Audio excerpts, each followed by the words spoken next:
أعوذ بالله من الشيطان الرجيم. بسم الله الرحمن الرحيم. إن الحمد لله حمدا كثيرا نحمده تعالى ونستعينه ونستغفره ونعوذ به من شرور أنفسنا ومن سيئات أعمالنا. من يهده الله فهو المهتدي ومن يضلل فلا هادي له. ونشهد وكفى بالله شهيدا محمد رسول الله والذي بعثه ربه بالهدى ودين الحق بشيرا ونذيرا وداعيا إلى الله بإذنه وسراجا منيرا. بلغ رسالة وأدى الأمانة ونصح الأمة وكشف الغمة وجاهد في الله حق جهاده حتى أتاه اليقين. أتم النبيين وإمام المجاهدين الذي لا ينطق عن الهوى إن هو إلا وحي يوحى علمه شديد القوى الذي جاء بكتاب عزيز لا يأتيه الباطل من بين يديه ولا من خلفه تنزيل من حكيم حميد.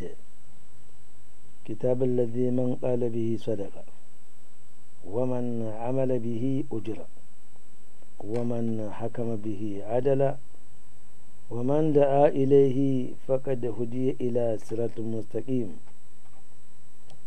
هذا الكتاب كل من تمسك به وتمسك بسنة الذي جاء به فقد استمسك بالعروة الوثقى لا انفصام لها والله سميع عليم. وصلى الله تعالى على نبيه الكريم وعلى آله وصحبه ومن تبعهم بإحسان إلى يوم الدين. رب اشرح لي صدري ويسر لي أمري وحلل عقدة من لساني يفقه قولي. اللهم لا سهل إلا ما جعلته سهلا وأنت تجعل الحزن إذا شئت سهلا. فعلمنا ما جهلنا وذكرنا ما نسينا وزدنا علما. ثم أما بعد. السلام عليكم ورحمة الله وبركاته.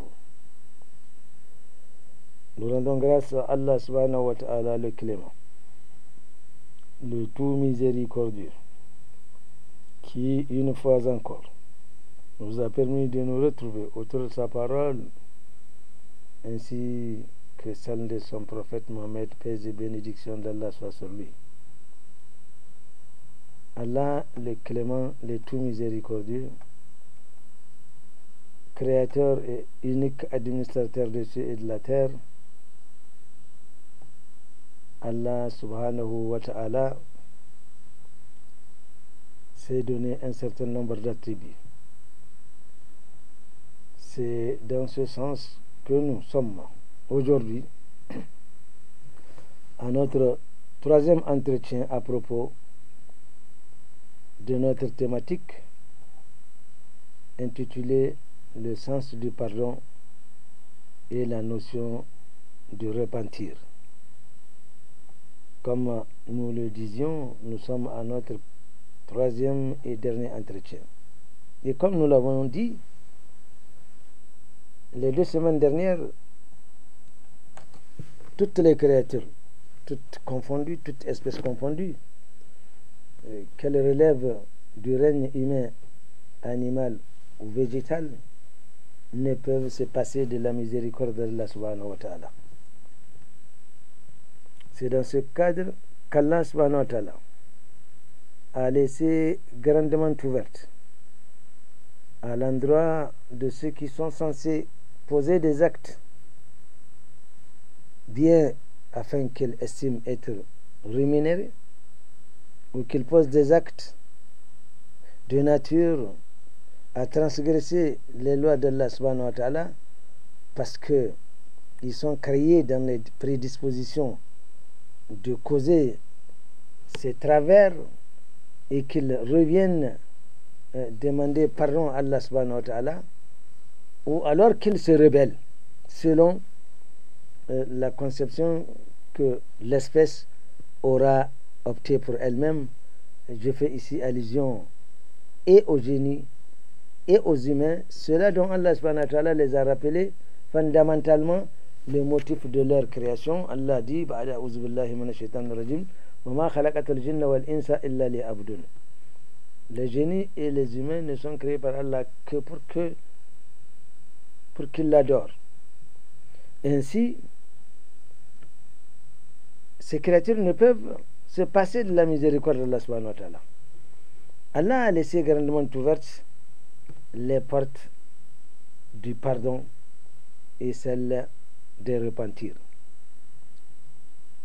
Mais cela ne se passe pas sans condition, comme nous l'avions dit la dernière semaine. Il y a des requêtes qui ne seront pas acceptées. D'autres seront rejetées, bien évidemment. Nous savons que parmi les requêtes qui ne seront pas acceptées, donc qui seront rejetées, rappelons-le à toute fin utile que toute demande motivée uniquement parce que la mort du solliciteur de cette demande est certaine.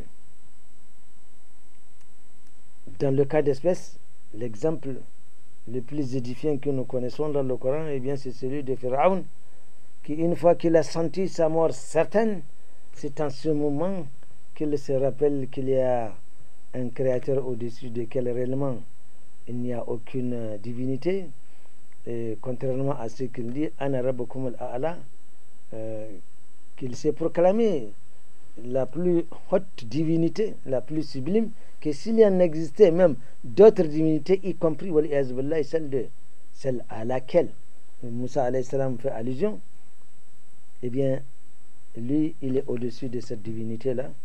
Mais lorsqu'il était certain de mourir et qu'il constate que les flous vont complètement l'envahir, c'est en ce moment qu'il reconnaît l'existence d'Allah subhanahu wa ta'ala et qu'il veut se repentir. Allah dit Al-Ana, c'est maintenant que tu vas demander ou revenir pour solliciter le pardon de tous tes péchés. Dans le cas d'espèce, Allah ne saurait accepter ce genre de demande. Et c'est lui également qui meurt en état de mécréance, c'est-à-dire typical et mécréant. Celui-là également ne saurait bénéficier de cette remise, si on peut l'appeler, des péchés qu'il a commis. Également, celui qui meurt tout en étant associateur, c'est-à-dire sans se repentir avant que la mort ne le rattrape, il ne pourra jamais bénéficier du pardon d'Allah subhanahu wa ta'ala. Et son cas a clairement été et souverainement indiqué dans le Coran quand Allah subhanahu wa ta'ala nous dit ba'da a'udhu billahi minash shaitanir rajim inna Allah la yaghfiru an yushraka bihi wa yaghfiru ma duna dhalika liman yasha wa man yushrik billahi faqad iftara ithman aziman. Allah proclame solennellement qu'il ne pardonnera pas qu'on l'associe à quoi que ce soit, c'est-à-dire en étant associateur jusqu'à ce qu'on meure, eh bien Allah ne fera jamais bénéficier de sa miséricorde de celui qui meurt dans cet état. Par contre, un associateur aurait compris qu'il est en train de commettre des fautes impardonnables pour lesquelles Allah subhanahu wa ta'ala s'est clairement exprimé et qu'il s'est remis en cause, qu'il s'est amendé, qu'il a demandé pardon à Allah subhanahu wa ta'ala, et c'est fini. Allah, innahu huwa al-ghafurur rahim, Allah est éminemment pardonneur et éminemment miséricordieux. Car l'association, donc le shirk, est une forme de mécréance et d'infidélité. Or, nous savons combien Allah subhanahu wa ta'ala est extrêmement défendeur de son unicité, cette unicité qu'il ne partage avec aucune créature. et qui constitue la dalle, n'est-ce pas, sur laquelle est posé le dogme même de cette religion, la kalmat tayyiba, la ilaha illallah, qui rejette toute forme d'association à Allah subhanahu wa ta'ala de quoi que ce soit, quelle que soit la nature de la créature, quelle que soit la proximité, quelle que soit l'éminence dont jouit cette créature, Allah n'acceptera jamais qu'on l'associe à cette créature-là. Il n'y a aucune divinité en dehors d'Allah subhanahu wa ta'ala. Et que justement, l'associateur met en cause en prenant d'autres associés comme créature à Allah, en appui au créateur d'Allah subhanahu wa ta'ala. Et c'est une preuve d'infidélité, de mécréance. Allah les a fustigés en ces termes quand il dit أحسب الذين كفروا أن يتخذوا عبادي من دوني أولياء إنا أعتدنا جهنم للكافرين نزلا. Allah pose la question de savoir est-ce que ceux-là qui ont mécru et qui ont adopté des associés à Allah subhanahu wa ta'ala, c'est-à-dire qui ont adoré Allah subhanahu wa ta'ala en lui associant d'autres créatures. Allah dit qu'il a créé, il a préparé un enfer à ceux-là qu'il qualifie de kafirin nuzulan, le refuge, la destination de ces gens qui associent quoi que ce soit à Allah subhanahu wa ta'ala. Ils auront comme demeure la jahannam, qu'Allah subhanahu wa ta'ala nous en préserve. Ailleurs, Allah subhanahu wa ta'ala a dit قل هل ننبئكم بالأخسرين أعمالا الذين دل سعيهم في الحياة الدنيا وهم يحسنون أنهم يحسنون صنعا أولئك الذين كفروا بآيات ربهم ولقائه فحبطت أعمالهم فلا نقيم لهم يوم القيامة وزنا. Allah dit, n'allons-nous pas vous indiquer ce dont les œuvres ont été vaines? Ils ne bénéficieront pas des retombées auxquelles ils attendaient par rapport aux œuvres qu'ils ont accomplies. Ce sont ceux-là qui, justement, qui ont considéré qu'il faille associer à Allah subhanahu wa ta'ala d'autres créatures. Et ils s'imaginent qu'ils sont en train de faire des bonnes actions. Allah dit ceux-là sont réellement des mécréants et qui ont mécru ayatina, qui n'ont pas cru à nos signes, et qui n'ont pas accepté qu'il y aura un jour où ils vont nous rencontrer et nous exagérons des comptes. Leurs œuvres se sont avérées vaines, donc inutiles. Allah dit qu'on ne passera pas le temps même à apaiser leurs œuvres. Tout est négatif. Qu'Allah subhanahu wa ta'ala nous en préserve. Alors, ainsi, Allah subhanahu wa ta'ala a dit aussi ailleurs, inna allazina kafaru yanfiquna amwalahum liyasuddu an sabilillah fasayanfiqunaha thumma takunu alayhim hasaratan thumma yaghlabun walladhina kafaru ila jahannama yuhsarun. Ceux-là qui rentrent en conflit, en mésentente avec Allah subhanahu wa ta'ala, qui transgresse ses lois, Allah dit réellement, et qui détournent les gens de la voie juste, et qui mettront des moyens énormes. Aujourd'hui, c'est ce que nous voyons.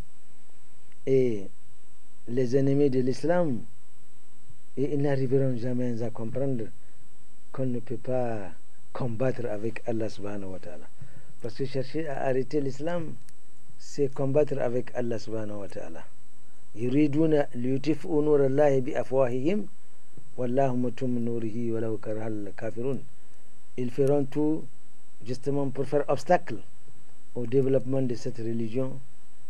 Or, Allah dit qu'il a pris l'engagement de faire prospérer, progresser sa religion, n'en déplaise à ceux qui veulent s'y opposer. Ils ne peuvent absolument rien faire contre la volonté d'Allah subhanahu wa ta'ala. Allah subhanahu wa ta'ala s'est souverainement défendu aussi d'accorder son pardon à une certaine catégorie d'hypocrites qui meurent et refusent de se repentir. Nous savons, les hypocrites, c'est une catégorie d'individus apparus justement à Médine. À la Mecque, on n'a pas connu de manifestations d'hypocrisie. À la Mecque, où on se révolte contre l'adoration des idoles, on se rebelle complètement contre et on accepte la kalimat tayyiba la ilaha illallah. C'était ce que le prophète sallallahu alayhi wa sallam s'est évertué pendant la plupart du temps qu'il a passé à la Mecque, parce que le premier message qu'il a commencé à adresser au Quraysh, il dit Qulu la ilaha illallah. Dites, il n'y a aucune divinité en dehors d'Allah subhanahu wa ta'ala. Nous disons que c'est éminemment révolutionnaire, c'est-à-dire empêcher aux Quraysh qui, pour eux, tous les avantages, tous les prestiges, tout ce qu'ils ont comme honneur est tiré de l'adoration de ces idoles et événements qu'ils ont hérités de leurs parents, de leurs arus, etc., pendant des années. Maintenant, leur demander de tourner le dos à cela ne peut qu'être éminemment révolutionnaire. Donc c'est pourquoi à la Mecque, où on reste typiquement mécréant, où on se rebelle et on tourne le dos à cette adoration et on accepte la kalimat tayyiba la ilaha illallah. Parce que même par hypocrisie, les Quraysh n'ont jamais osé dire la ilaha illallah. Ils ont tellement peur. Regardez ce qui se passe ou ce qui est arrivé à Abu Lahab. Tout un chapitre en a été révélé, dans lequel on fustige son comportement et on rappelle sa destinée. Mais même par hypocrisie, Abu Lahab n'a jamais osé, même hypocritement, pour contredire la révélation du prophète sallallahu alayhi wa sallam. C'est-à-dire, s'il a voulu, s'il le pouvait, après que ce chapitre-là est descendu, dans lequel on le fustige, il pourrait dire, maintenant j'ai dit la ilaha illallah. C'est-à-dire une façon de contredire ce que le prophète sallallahu alayhi wa sallam est en train de dire en termes de révélation. Il n'a pas pu le faire. Il ne pouvait pas le faire. Ils avaient tellement peur de leurs idoles que tout ce qu'ils ont vient de l'adoration de celle-ci, et c'est ainsi qu'à la Mecque, il n'y a pas eu de manifestation d'hypocrisie. C'est à Médine où on proclame la profession de foi devant le prophète sallallahu alayhi wa sallam, et c'est pourquoi d'ailleurs tout un chapitre en a été consacré à Médine, Surat al-Munafiqun. Et nous savons ce qu'elle contient, et c'est à l'intérieur justement de cette sourate-là qu'Allah dit qu'il y a une catégorie d'hypocrites dont Allah subhanahu wa ta'ala n'acceptera jamais leur pardon. Ce sont ceux-là quand on dit وَإِذَا قِيلَ لَهُمْ تَعَالَوْا يَسْتَغْفِرْ لَكُمْ رَسُولُ اللَّهِ لَوَّوْا رُؤُوسَهُمْ وَرَأَيْتَهُمْ يَسُدُّونَ وَهُمْ مُسْتَكْبِرُونَ. Allah dit سَوَاءٌ عَلَيْكُمْ أَسْتَغْفَرْتَ لَهُمْ أَمْ لَمْ تَسْتَغْفِرْ لَهُمْ لَنْ يَغْفِرَ اللَّهُ لَهُمْ إِنَّ اللَّهَ لَا يَهْدِي الْقَوْمَ الْفَاسِقِينَ. Ainsi, quand à Médine, ils viennent devant le prophète, ils disent Ashhadu an la ilaha illa ant, Ashhadu an la ilaha illallah wa annaka rasulullah. le chapitre commence. وإذا جاءك المنافقون قالوا نشهد أعوذ بالله من الشيطان الرجيم بسم الله الرحمن الرحيم إذا جاءك المنافقون قالوا نشهد إنك لرسول الله والله يعلم إنك لرسوله والله يشهد إن المنافقين لكاذبون. Ils viennent devant le prophète sallallahu alayhi wa sallam et disent nashhadu an la ilaha illa Allah wa nashhadu annaka rasulullah. Mais ils le disent avec le maximum d'hypocrisie. Et Allah, dévoilant leur attitude, tout un chapitre en a été consacré dans lequel Allah a dévoilé les agissements des hypocrites, et c'est une partie de cela justement où Allah dit in tastaghfir lahum sab'ina wa lan yaghfir Allahu lahum.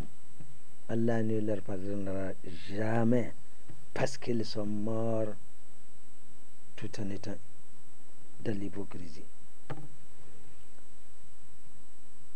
Le Bani Adam, en demandant pardon à son Créateur ou se repent, ne fait que reconnaître sa faiblesse d'abord en tant que créature, et il confirme par la même occasion la grandeur d'Allah subhanahu wa ta'ala.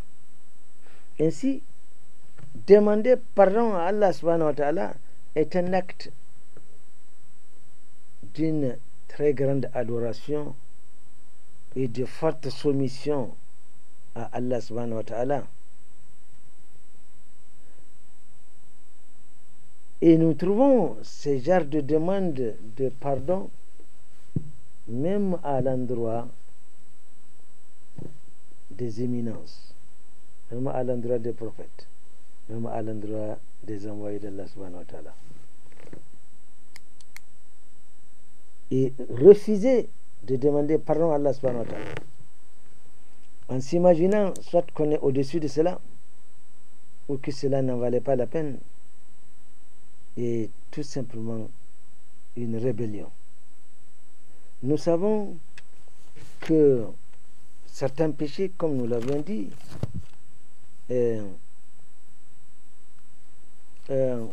sont de deux dimensions. Une dimension verticale et une dimension horizontale. N'est-ce pas? Quand, par exemple, vous volez, eh bien, Allah a interdit le vol. Donc, verticalement, vous posez un acte condamnable qui ne saurait être et jugé et condamné au cas où il faut condamner ou pardonner que par Allah subhanahu wa ta'ala.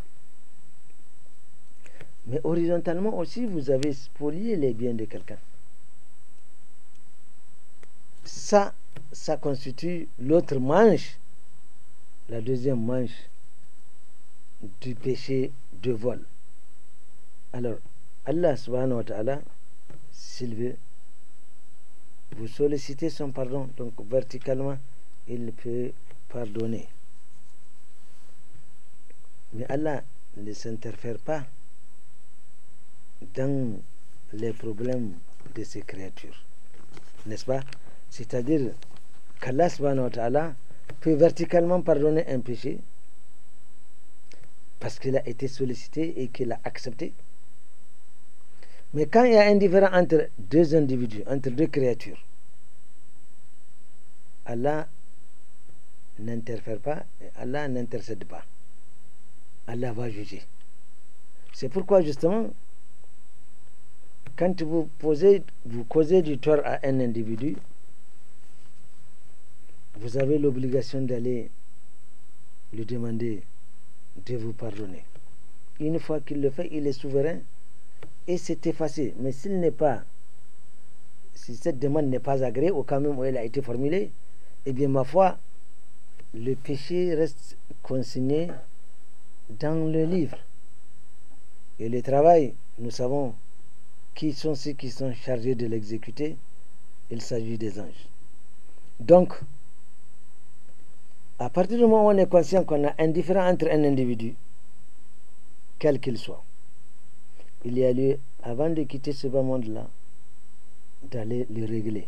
Le prophète sallallahu alayhi wa sallam, il a l'habitude de dire aux compagnons, il dit hafu bainakum al-hududa. Hafu bainakum al-hududa. فإن كل ما بلغني أقدمته أو كما قال رسول الله صلى الله عليه وسلم. Le sens du hadith, c'est que le prophète sallallahu alayhi wa sallam invite les compagnons de régler tout problème de nature à provoquer une sentence. S'il y a un différend qui fait l'objet d'une sentence, alors arrangez-vous entre vous avant de me le présenter. Parce que le prophète sallallahu alayhi wa sallam dit ma balagani, tout ce qui me parvient en termes de différend dans lequel il y a une sentence, le prophète dit qu'il va l'appliquer.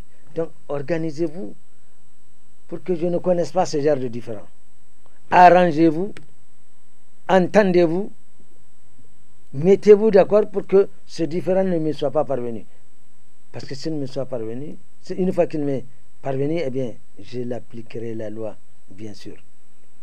Donc, ne pensons pas que le tort que nous avons créé à quelqu'un, peut-être il a oublié. Oui, il peut oublier. Ça peut être même un prêt que vous avez contracté auprès de quelqu'un. Vous en êtes conscient que vous restez devoir à cette personne la somme qu'il vous a passée et vous vous abstenez, vous refusez de reléguer. Est-ce que c'est un tort que vous avez commencé? Est-ce que c'est pourquoi justement? Et le prophète sallallahu alayhi wa sallam a dit al-ghibatu ashad min al-zina.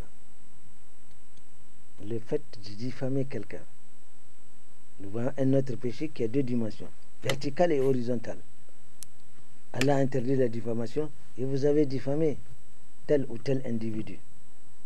Allah peut pardonner, mais allez-y, comment cela à qui vous avez causé tous ces torts-là?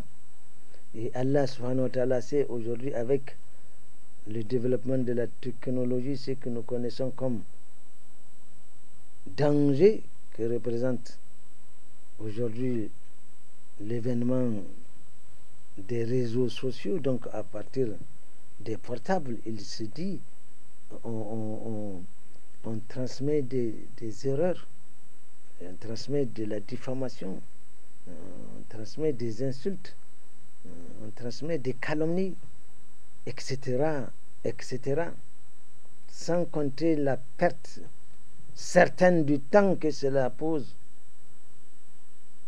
Comment allez-vous alors régler tout cela?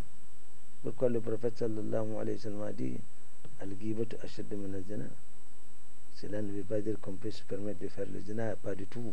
Mais alors là, c'est un autre kabaïr qui a toute sa position très claire. Mais si vous vous abstenez de faire le zina, si cela est arrivé, demandez pardon à Allah subhanahu wa ta'ala. On met une croix là-dessus. Mais en ce qui concerne la diffamation, si verticalement Allah vous pardonne, est-ce que vous allez contacter tous ceux à qui vous avez causé ce genre de tort, diffamation, calomnie, médisance, etc., etc. Comment allez-vous demander à chacun de vous pardonner? C'est ainsi aussi quand nous avons l'habitude de le dire trop souvent, tous ceux qui ont trempé dans des affaires de détournement de deniers publics, ils ont verticalement causé un acte condamnable. C'est les biens de 23 millions de personnes que vous spoliez comme cela, sans contrepartie aucune. Eh bien, Al-Hakim, Allah subhanahu wa ta'ala, le sage, le juge juste qui jugera les juges, eh bien, il jugera de cela. Parce que quiconque pose de tels actes en son intérieur, c'est qu'il est en train de causer un acte condamnable pour lequel Allah subhanahu wa ta'ala ne le laissera pas comme ça. Alors, voilà, s'il y a un tort causé horizontalement à quelqu'un, allez-y les régler. Si ici ce n'est pas fait, eh bien, vous allez trouver cette dette le jour du règlement des comptes. Yawmuddin. Yawmuddin veut dire le jour des règlements des dettes, le jour des règlements des comptes. C'est tout seulement ce que cela veut dire, parce que c'est le jour où Allah va juger en ce qui concerne les dossiers pendants, eh bien, ils seront jugés. On fouillera également les dossiers qui sont mal jugés. On les rejugera le jour-là. Et chacun rendra compte justement de ce qu'il a accompli. Qu'Allah subhanahu wa ta'ala nous en préserve. Alors, le fait d'admettre que Allah subhanahu wa ta'ala est pardonneur, et pardonneur par excellence, nous l'avions dit, cela ne devait pas constituer ou être considéré comme un chèque en blanc ou une carte de crédit où Allah dit qu'il est pardonneur, donc on pose un acte, on demande pardon à Allah subhanahu wa ta'ala. Après demain, on repose le même acte, on redemande pardon à Allah subhanahu wa ta'ala. 3 jours plus tard, on pose le même acte, on demande pardon à Allah subhanahu wa ta'ala. Mais si ça continue comme ça, est-ce que si le pardon c'est comme ça, ce ne serait pas sérieux, parce que ça donne, c'est la porte ouverte alors de toujours pécher, le même péché, de continuer à pécher. Et ça, ma foi, Allah nous demande un repentir vraiment sincère. Ya walazina amanu tubu ilallahi tawbatan nasuha. Allah ici interpelle allazina amanu, ceux qui ont la foi, de se repentir, d'un repentir vraiment sincère. On peut causer un acte. Nous sommes, comme je l'ai dit, fondamentalement des pécheurs. Telle est la nature qu'Allah subhanahu wa ta'ala a voulu que nous ayons, parce qu'il s'est donné pardonneur, et que pour que cet attribut fonctionnel fonctionne, il faudrait que nous péchions et que nous retournons. Pour ceux qui ont cette chance, parce que le prophète sallallahu alayhi wa sallam l'a dit, tous les Bani Adam sont des potentiels pécheurs. Les meilleurs, ce sont ceux-là qui retournent vers Allah subhanahu wa ta'ala et demandent l'absolution de leurs péchés. Mais on ne saurait considérer cela comme un chèque en blanc, c'est-à-dire péché, pardon, le même péché, on reprend le même péché, on reprend le même péché. Prenons l'exemple de celui qui fornique, il sait que c'est pas bon, il demande pardon, il retourne demain, il demande pardon. Après demain, il retourne, c'est-à-dire tant qu'il trouvera la possibilité de le faire, il ne craindra pas l'interdiction. Et c'est pourquoi le prophète sallallahu alayhi wa sallam a dit dans un hadith, la yu'min zani hina yazni. Celui qui fornique, n'a plus de foi au moment où il fornique. Voilà. Hina là, c'est au moment où il fornique. Certains ont voulu étendre l'explication de ce hina là, c'est-à-dire pendant, c'est-à-dire tant qu'il n'a pas décidé d'arrêter définitivement, sa foi, si elle existe, elle est très légère. C'est pas aujourd'hui, quand il est en action, on lui retire. Ça, c'est certain, on lui retire la foi. Sinon, il ne le ferait pas. Il y a des péchés que ceux qui ont la véritable foi ne commettront jamais. Ça, ils sont protégés par la foi qu'ils ont, n'est-ce pas? Et l'accompagnement de la miséricorde de Allah subhanahu wa ta'ala, et surtout leur demande toujours auprès d'Allah subhanahu wa ta'ala, de les éloigner de cela. Donc il est clair que le pardon doit être sûr et sincère. Le Coran doit nourrir l'espoir, je dirais même la certitude qu'Allah subhanahu wa ta'ala est pardonneur par excellence et qu'Allah subhanahu wa ta'ala peut effacer tous les péchés s'il veut et à qui il veut. Donc, nous l'avons dit, c'est refuser de demander pardon, c'est un acte de rébellion. Et la consécration, c'est la perte de l'individu. Et notre cheikh, dans son livre Hadari, a dit La yahillu lahu an akhirat tawbata wa la yaqulu hatta yahdini Allah. Il n'est pas permis qu'on dise d'abord qu'on retarde même la demande de pardon. Une fois qu'on constate qu'on est en tort, tout de suite, on arrête si on est en pleine faute. Deuxièmement, on se met à regretter comment est-ce qu'on est arrivé là. Troisièmement, on demande pardon à Allah subhanahu wa ta'ala pour l'acte qu'on a posé. Quatrièmement, on prend l'engagement avec l'assistance d'Allah subhanahu wa ta'ala et la protection d'Allah contre les chutements de Satan de ne plus y revenir.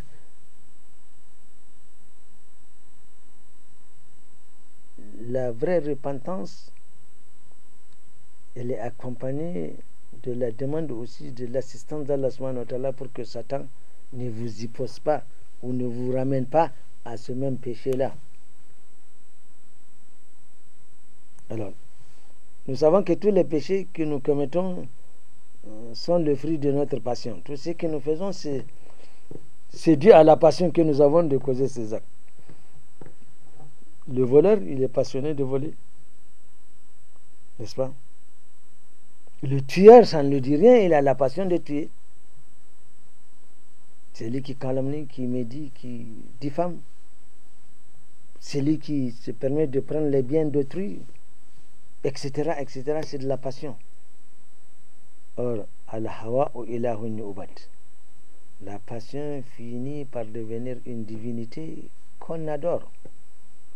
Donc, combattons toutes ces passions et restons sereins. Le vrai croyant, c'est celui qui, même s'il lui arrive de poser ce genre d'actes, il s'en remet carrément à Allah subhanahu wa ta'ala parce que Allah est pardonneur par excellence. Allah l'a dit à l'endroit de ses serviteurs, il a dit Qul ya ibadi allazina asrafu ala anfusihim la taqanatu min rahmatillah inna Allah yaghfiru dhunuba jami'an innahu huwal ghafurur rahim. Allah a interpellé ses serviteurs, les vrais. Ceux-là qui sont rendus victimes d'un acte délictueux, qui ont posé un acte qui rentre dans les interdits d'Allah subhanahu wa ta'ala, c'est à eux qu'Allah subhanahu wa ta'ala s'est adressé. Il dit La taqanatu min rahmatillah. Ne désespérez jamais de la rahmat d'Allah subhanahu wa ta'ala. On raconte cette histoire de ce monsieur qui a tué 99 pardon. Il est allé voir un faqih, un ulama qui n'est pas assez versé. Il dit est-ce que Allah subhanahu wa ta'ala va-t-il me pardonner? Voilà, j'ai tué 99 personnes. Et le faqih lui dit ah non, ça comment veux-tu, après avoir causé de tels actes, comment vas-tu alors penser qu'Allah subhanahu wa ta'ala, et il le tue? Ça fait ça. Mais le remords le reprend, il continue toujours à chercher une solution. Il a fini par trouver quelqu'un qui lui dit l'espace dans lequel tu vis te pousse à vivre de cette façon, alors émigre et va loin.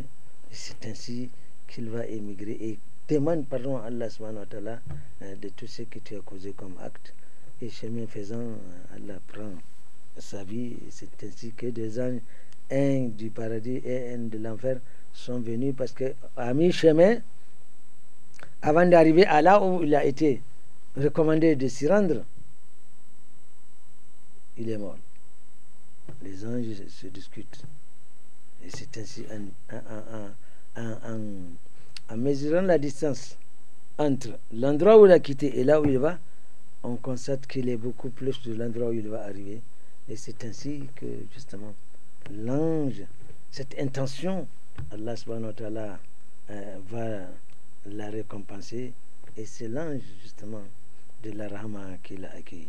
Donc, Allah dit, ne désespérez jamais, ne dites jamais, ne retardez pas d'abord, et ne dites jamais, hatta yahdini Allah, jusqu'à ce que Allah subhanahu wa ta'ala, si Allah veut, je vais me réformer. Ah bon? Mais tu sais qu'il est à la réforme. Qu'est-ce que tu attends pour te... Tu veux que Allah te réforme toi-même? Allah n'a pas dit, inna Allah la yugayiru ma bi qawmin hatta yugayiru ma bi anfusihim.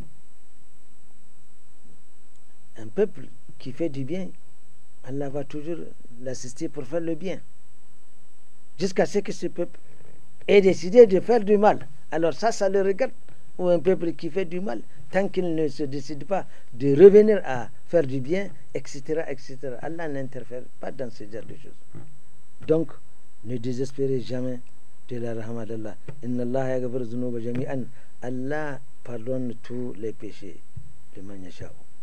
Bien sûr. Innahu huwal ghafurur rahim. Donc, ne dites pas, ne retardez pas le pardon et ne dites pas jusqu'à ce que Allah subhanahu wa ta'ala évidemment me pardonne. Nous parlions entre autres qu'en ce qui concerne la demande d'absolution des péchés, même les prophètes et les envoyés d'Allah subhanahu wa ta'ala en ont eu recours. Le prophète a dit Kullu bani Adam, tous les fils d'Adam Qata'un, ils commettent des erreurs. C'est ainsi que un ulama, il peut dire du bien, quelque chose qui est juste, il peut se tromper. Le fait, à cause d'un sectarisme associatif ou un sectarisme d'école, on ferme fermement les yeux sur ce que quelqu'un peut dire. Alhamdulillah, s'il dit quelque chose juste, on l'approuve. S'il se trompe, il faut reconnaître qu'il se trompe et lui-même serait fier qu'il sache qu'il s'est trompé afin de se corriger.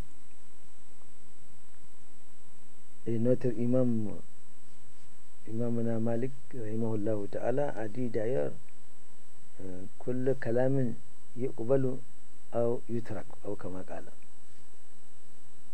En chaque parole il y a quelque chose qui est juste et il peut y avoir quelque chose qui ne l'est pas. Donc ce qui est juste on l'accepte, ce qui n'est pas juste on le rejette, on ne l'accepte pas.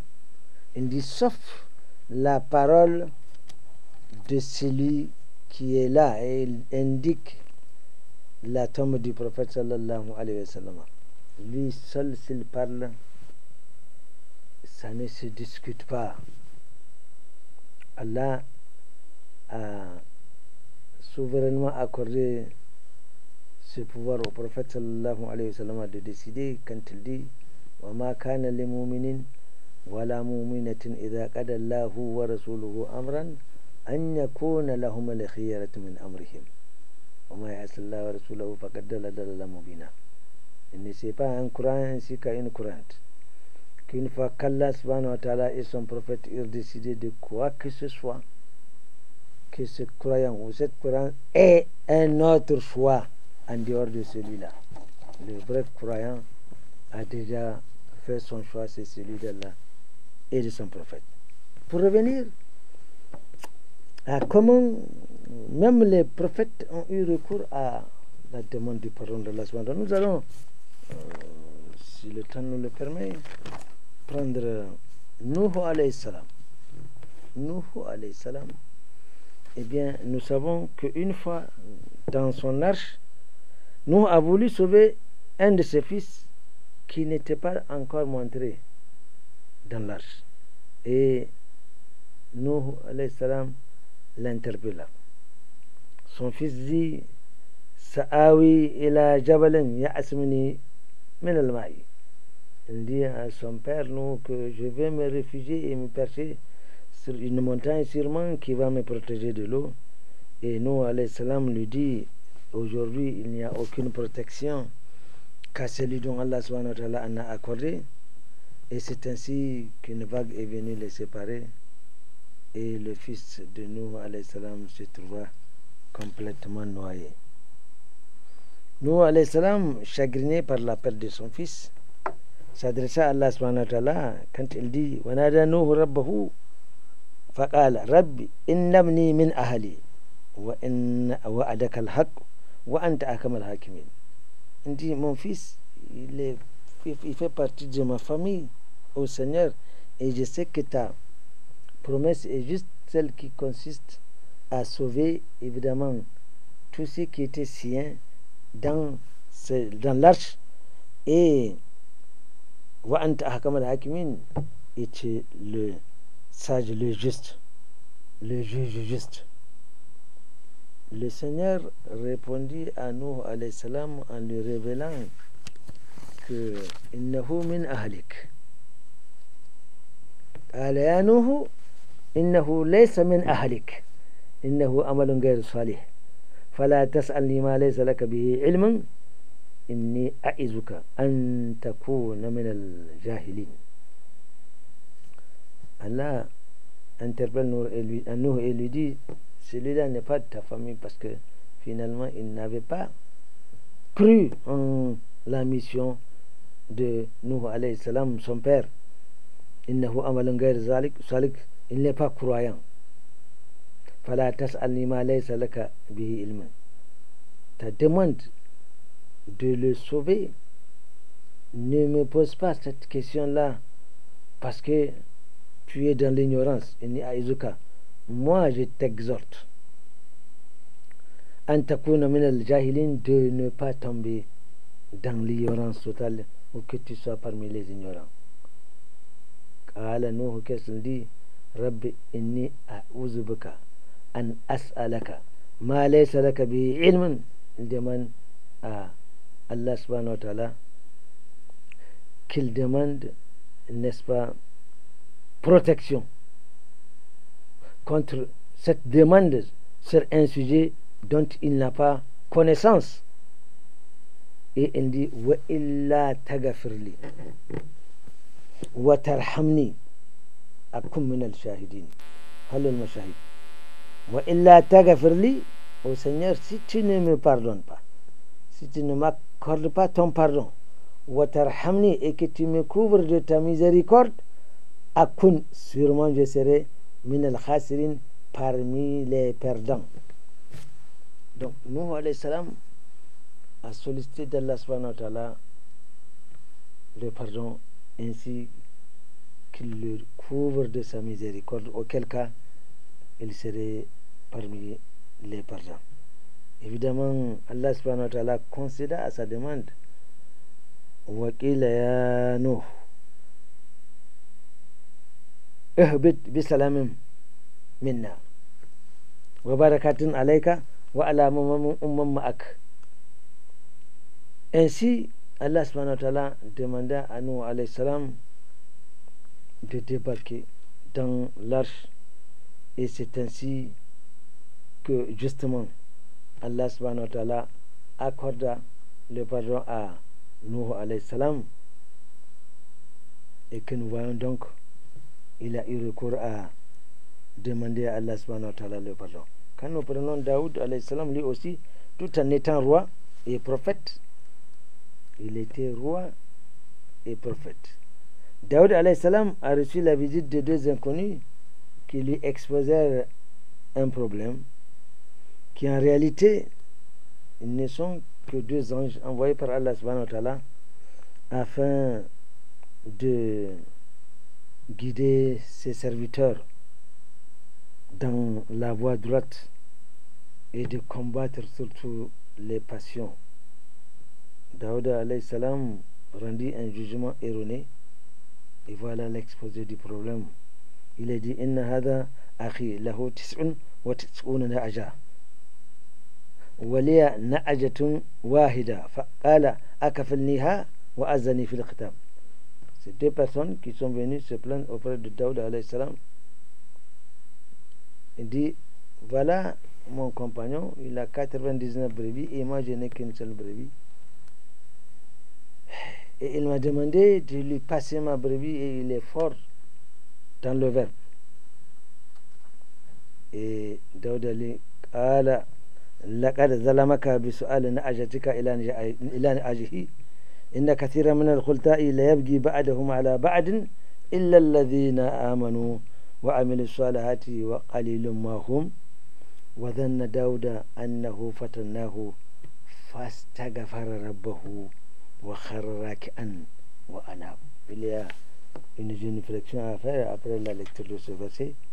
Et finalement, sans demander les raisons de pourquoi celui-là demanda la brebis de son copain, de son ami, sans demander, il dit ce qu'il a posé comme acte est injuste. Et c'est un jugement erroné tout simplement, contrairement à certaines visions d'autres croyances que je me garde ici d'ailleurs de révéler. Et c'est comme ça. À un moment donné, il est pris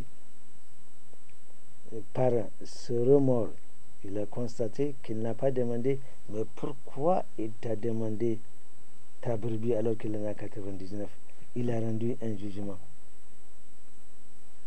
Et c'est comme ça, Daoud alayhi salam était obligé de demander le pardon de ce jugement qu'il a rendu, et il se trouva prosterné devant Allah subhanahu wa ta'ala en termes de soumission. Nous voyons, il y a une leçon ici pour nos ulémas, ceux-là qui ont la tête toujours chauffée, qui sont prêts à juger les gens en leur absence, à rendre le verdict, et dans la plupart des cas, on vous envoie où? En enfer. Nous le répétons, que ce soit l'enfer ou le paradis, personne ne saurait y accéder qu'après qu'il ait donc le jugement de la dernière heure, que Allah subhanahu wa ta'ala établit son jugement, son tribunal de dernière instance, que les gens sont jugés, et au vu du résultat du jugement, Allah, qui sera rendu par Allah subhanahu wa ta'ala, on ira soit au paradis qu'Allah fasse que nous sommes de ceux-là qui seront dirigés vers le paradis, et ou alors malheureusement on ira en enfer. Mais tout de suite ici on juge quelqu'un. Toi tu n'as pas à juger quelqu'un pour dire qu'il est. Si le Coran dit, le verset dit, ceux qui ont posé tel acte iront en enfer, point barre. Mais n'indexe pas quelqu'un. C'est quelqu'un, tu peux le juger à un moment donné pensant qu'il est en train de poser des actes de nature à entrer au paradis ou en enfer, pardon. Mais le hadith que le prophète nous a rappelé depuis que nous sommes venus au monde, depuis qu'on était à l'intérieur de nous, depuis 4 mois de conception, 12 mois, 8 mois, etc., l'ange viendra et décrira, vous irez en enfer, vous irez au paradis, et chacun vient avec sa corde où il est destiné au paradis, il va s'activer à travailler jusqu'à ce que le coefficient permettant d'accepter son travail vers la Médée, il le fera si c'est un enfer. Et le prophète dit, il se peut que quelqu'un que vous voyez maintenant en train de poser des mauvais actes, or il est destiné au paradis. À un moment donné, il va basculer pour faire du bien. Et toi, tu es là en train de... Il y a même des gens qui sont morts déjà. On les insulte, on les injure, on les mécréantise. Ça, le prophète n'a pas fait comme ça. N'a pas ordonné de faire comme ça. Mieux même, il a dit, voilà, tasubul amwat. N'incrimez pas, n'injurez pas, ne condamnez pas les morts. Innahum afdu ila ma amilu kama qala Rasulullah. Ils sont en train d'être soit récompensés ou condamnés pour ce qu'ils ont. Alors, laissez les morts en paix. Donc, nous devons savoir que nous devons demander pardon à Allah subhanahu wa ta'ala pour le fait que nous avons commis verticalement et en ce qui concerne horizontalement tous ceux à qui nous avons commis un tort, eh bien, nous avons l'obligation de régler ce problème avant que l'heure ne sonne, parce qu'une fois qu'elle sonne, il n'y a pas de chance, il n'y a pas de bonus à accorder à qui que ce soit. Tels sont les conseils qu'Allah subhanahu wa ta'ala a voulu que nous disions à propos de cette thématique, le sens du pardon et la notion de repentir. Nous prions Allah subhanahu wa ta'ala de nous faire bénéficier de ce que nous avons dit, qu'il aime et qu'il a regret, et qu'il nous pardonne les erreurs que nous aurions involontairement. Nous sommes toujours en train de demander pardon à Allah subhanahu wa ta'ala. سبحانك اللهم وبحمدك أشهد أن لا إله إلا أنت أستغفرك وأتوب إليك. ربنا تقبل منا إنك أنت السميع العليم وتب علينا إنك أنت التواب الرحيم. ربنا آتنا في الدنيا حسنة وفي الآخرة حسنة وقنا عذاب النار.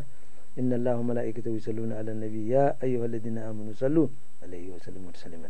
اللهم صل على محمد وعلى آله وسلم. سبحان ربك رب العزة عما يصفون وسلام على المرسلين والحمد لله رب العالمين والسلام عليكم.